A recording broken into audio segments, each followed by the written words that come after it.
фақат лаҳзае ба атрофи худ назар андозед ва дар бораи ҳар он чизе ки мебинед андеша ронед.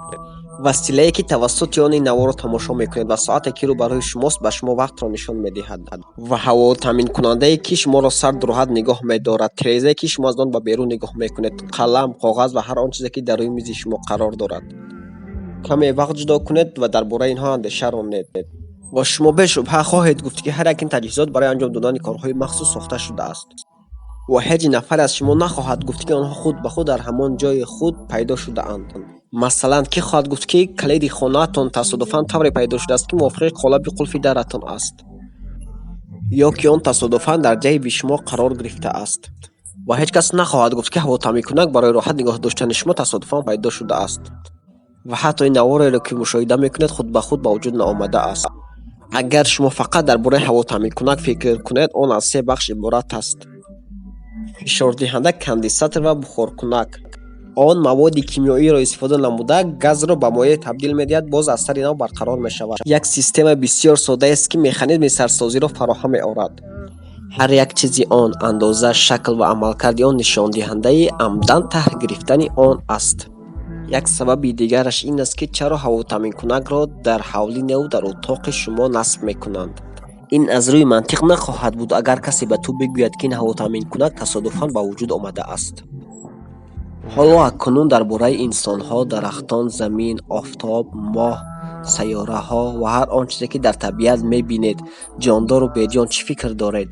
дар ҳақиқат агар мо инҳоро бо ихтирооти инсонӣ ва ё ҳодисаҳои тасодуфӣ муқоиса намоем, бисёр фавқулода ва печида аст. ҳар яки он мисоли хилқати ғайриоддӣ ва хиратмандона аст ки маҳорати олиро талаб менамояд.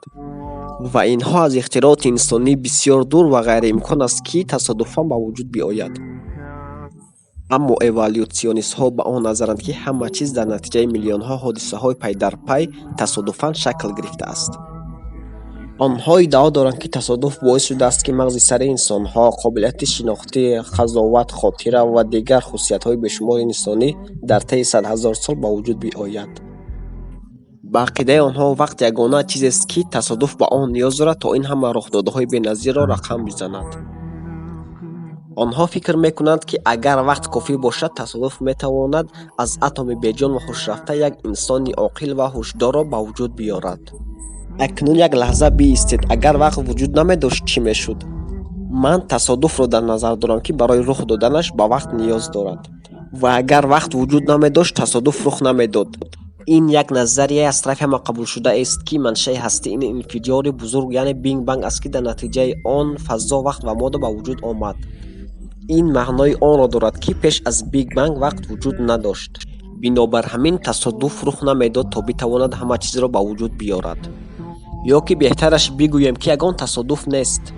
пас чӣ чиз боиси инфиҷори бузург яъне бинг банг шудааст ва ё кадом чизи шуурнок ҳама чизро ба ҳастӣ овардааст? он тасодуф ҷавоби ин савол буда наметавонад. пас барои ҷавоби ин савол фақат як вариант боқӣ мемонад: ин холиқи тавоно.